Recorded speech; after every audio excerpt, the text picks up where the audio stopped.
Semuanya, perkenalkan namaku Kevin Foreman Hutahayan dengan NIM 24031554095 dari Program Studi Sains Data Universitas Negeri Surabaya. Saya sekarang berada di kelas 2024E. Pada kali ini, saya akan membuat video tugas kalkulus lanjut dengan dosen pengampu Ibu Yuni Rosita Dewi, SSI MSI. Pada mata kuliah kalkulus lanjut, di video ini saya akan mempresentasikan atau membuat video mengenai turunan parsial tingkat tinggi. Sebelum kita masuk ke dalam contoh soal dan juga pembahasan turunan parsial tingkat tinggi, kita harus mulai dulu dengan definisinya.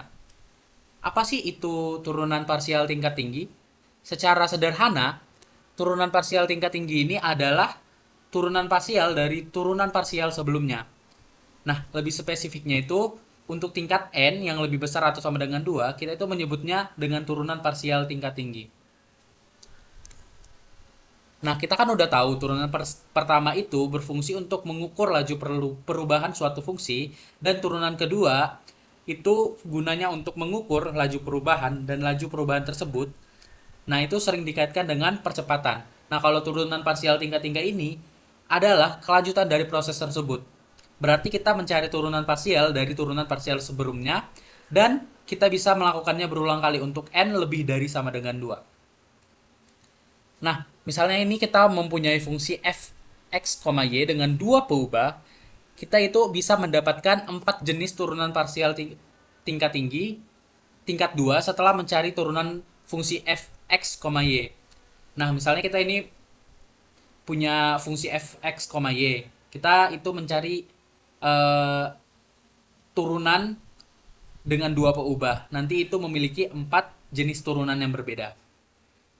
Selanjutnya kita akan membahas mengenai notasi. Nah, dari materi yang sebelumnya, di situ kan kita membahas jika kita punya fungsi f(x, y) dengan dua peubah, maka kita mendapatkan 4 jenis turunan parsial tingkat tinggi yang berbeda.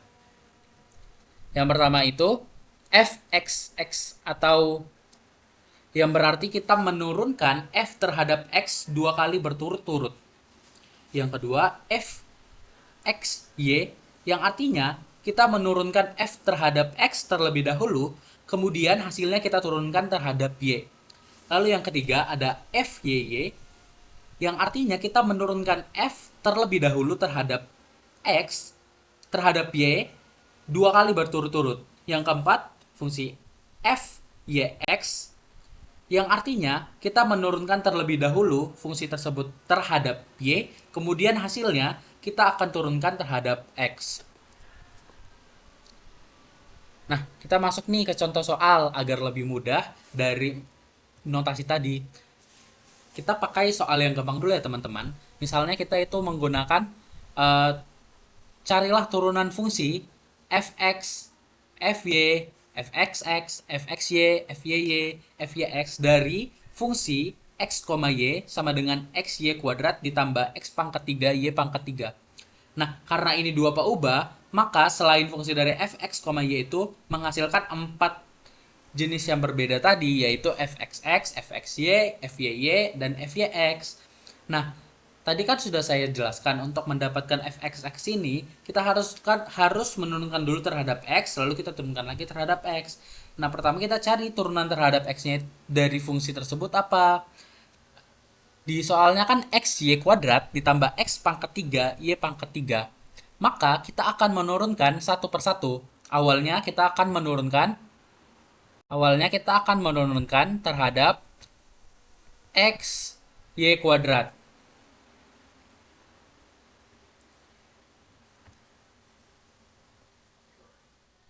Ini ya, teman-teman. Nah, kan tadi kita menurunkan terhadap x. Jadi setiap yang ada x-nya itu kita turunkan. Turunan dari x y kuadrat ini yaitu y kuadrat. Karena kan x-nya itu diturunkan jadi 1. Jadi 1 dikali y kuadrat. Maka hasilnya y kuadrat. Ditambah x pangkat 3 y pangkat 3. Kita menurunkan x pangkat 3 y pangkat 3 terhadap x. Maka turunannya itu adalah 3x kuadrat y pangkat 3. Kenapa? Karena saat X pangkat 3 diturunkan itu, dia akan mengalih ke depannya 3 dikali X pangkat 3 dikurang 1 dikali Y pangkat 3. Maka nanti hasilnya 3X kuadrat Y pangkat 3. Nah, lalu kita lanjutkan untuk mencari turunan F terhadap Y.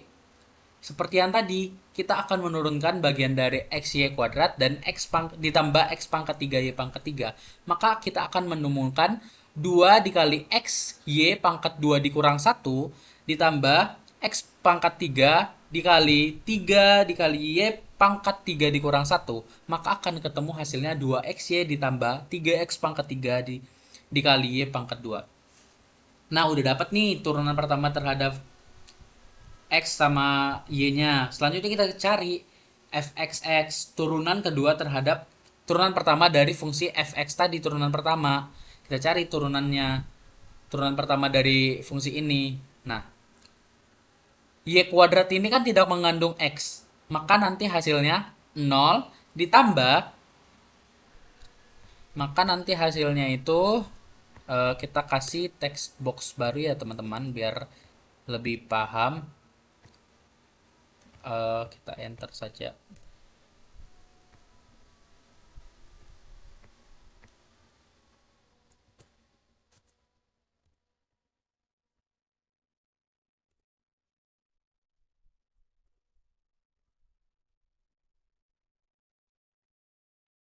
Maka nanti ini kita hapus terlebih dahulu. Maka nanti itu dia 0 ditambah tambah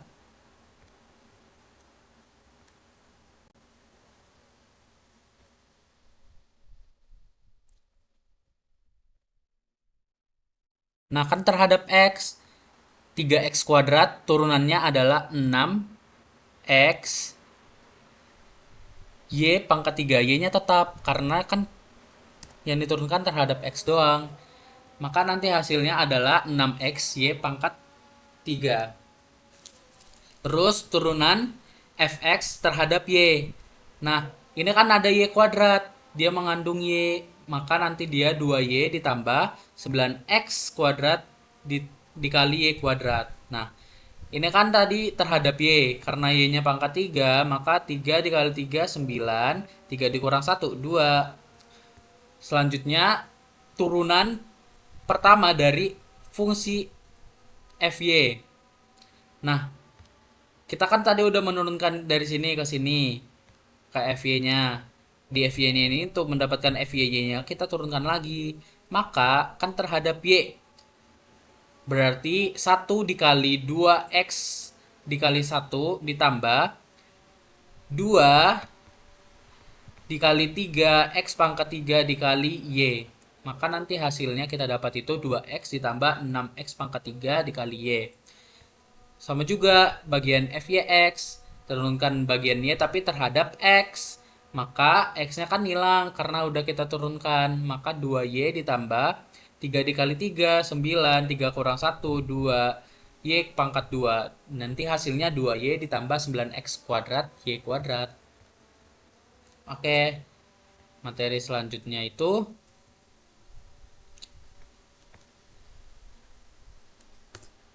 generalisasi dan aplikasi.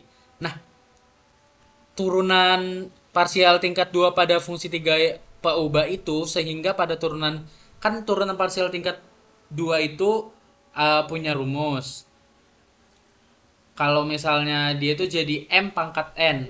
M-nya itu untuk kalau dia 2 peubah. Nah, kalau 3 peubah, maka M-nya itu sama dengan 3, tapi tergantung tingkatannya. Kalau tingkatannya 2, maka dia itu 3 pangkat 2. Kalau tingkatannya 3, maka dia M-nya pangkat 3. Langsung aja kita masuk ke contoh soalnya. Kalau dikasih tahu, diketahui fungsi fx, y sama dengan x pangkat 3 sin y ditambah y kuadrat, tentukan fxxy. Nah, pertama itu kita cari nih turunan terhadap x-nya dari fungsi tersebut. Turunan pertamanya itu apa? Maka kita dapat 3x kuadrat sin y. 3 dikali x pangkat 3 dikurang 1, maka 3x pangkat 2. Kan kita terhadap x, maka y kuadrat ini akan ditambah 0, maka hasilnya itu 3x kuadrat sin y. Selanjutnya turunan keduanya itu dari turunan kedua ini kita ambil dari turunan pertamanya 3x kuadrat itu kan. Nah, kita turunkan nih. Jadi 2 dikali 3 x pangkat 2 dikurang 1 sin y, maka hasilnya itu nanti 6x sin y. Selanjutnya turunan ketiga tapi dia kita ambil terhadap y. Maka nanti kita harus tahu dulu turunannya sin itu apa. Turunan sin itu sama dengan cos. Maka nanti 6x cos y dikali 1. Turunan y 1. Turunan dalamnya itu 1. Maka nanti hasilnya itu 6x cos y. Nah, selanjutnya kita cari nih turunan total. Jadi di turunan parsial tingkat tinggi ini kita juga mencari nih turunan total dari fungsinya. Fungsi fx, y. Atau kita bisa bikin wz gitu. Bisa ya teman-teman. Nah, soalnya itu W sama dengan X kuadrat Y kuadrat Z ditambah cos YZ. Carilah turunan fungsi dari si W. Kita lihat dulu nih rumusnya. Rumusnya adalah do W per do X dx ditambah do W per do Y dy ditambah do W per do Z dz. Karena kan ada 3, ada dx-nya, ada x-nya, ada y-nya, ada dz, ada z-nya. Nah, pertama kita ini untuk mencari turunan total itu kan di sini ada do W per do X dx. Jadi kita cari nih turunan terhadap X. Turunan terhadap X itu berarti dari W sama dengan X kuadrat Y kuadrat Z plus cos YZ ini kita cari turunan terhadap X-nya. Nah, di bagian pertama yaitu X kuadrat Y kuadrat Z itu kan mengandung nilai X. Maka kita bisa turunkan bagian ini menjadi 2X Y kuadrat Z ditambah cos YZ. Di sini kan tidak ada mengandung X, maka ditambah 0, maka hasilnya nanti itu 2XY kuadrat Z. Nah, selanjutnya kita cari nih yang terhadap Y, yaitu do W per do Y dy dari fungsi W. Kita cari nih di bagian pertama ini X kuadrat Y kuadrat Z kan mengandung Y, maka kita turunkan pertama yang ini. Hasilnya itu X kuadrat dikali 2YZ ditambah, nah cos YZ ini kan mengandung Y juga. Turunannya cos ini min sin, maka nanti hasilnya min sin dikali min sin YZ dikali turunan dalamnya. YZ ini turunan dalamnya yaitu Z, maka dikali Z. Nanti hasilnya itu 2X kuadrat YZ dikurang Z sin YZ. Selanjutnya kita cari lagi nih turunan terhadap Y. Di bagian ini do W per do Z dikali dz. Kita cari ini turunannya Z dari fungsinya W sama dengan X kuadrat Y kuadrat Z ditambah cos YZ. Di bagian pertama ini kan mengandung Z, maka kita turunkan menjadi X kuadrat Y kuadrat. Nah, di sini ada juga nih Z. Kita turunkan, cos tadi itu turunnya kan min sin, maka dia dikurang sin YZ dikali turunan dalam YZ, yaitu karena terhadap Z maka turunannya itu Y. Maka nanti hasilnya itu X kuadrat Y kuadrat dikurang Y sin YZ. Nah, setelah kita dapat tadi turunan terhadap X, turunan terhadap Y, turunan terhadap Z, kita akan cari turunan total. Maka kita gabungkan sesuai dengan rumus tadi. dw sama dengan do W per dx do X dx ditambah do W per do Y dy ditambah do W per do Z dz. Maka kita gabungkan semua, kita masukkan 2XY kuadrat Z ditambah 2X kuadrat YZ dikurang Z sin YZ itu. Terus kita masukkan lagi terhadap Z-nya, X kuadrat Y kuadrat dikurang Y sin ZZ-nya. Maka nanti hasilnya itu akan menjadi 2X Y kuadrat Z dx ditambah 2X kuadrat YZ dikurang Z sin YZ dy ditambah X kuadrat Y kuadrat dikurang Y sin YZ dz. Nah, kesimpulannya apa sih dari pembelajaran kita itu? Kesimpulannya adalah turunan parsial tingkat tinggi adalah alat yang digunakan untuk mengetahui bagaimana laju perubahan suatu fungsi multivariabel itu sendiri berubah. Nah, itu diperoleh dengan melakukan turunan parsial berulang kali, bisa sampai 3 kali, 4 kali, 5 kali, 6 kali, 7 kali. Pokoknya dia tuh harus n lebih dari sama dengan 2. Berarti 2 sampai seterusnya. Oke teman-teman, begitu saja presentasi dan pembuatan video dari saya. Saya Kevin Faremano Tahayan. Memohon maaf jika ada kesalahan kata ataupun tindakan yang tidak berkenan. Saya mohon maaf. Terima kasih.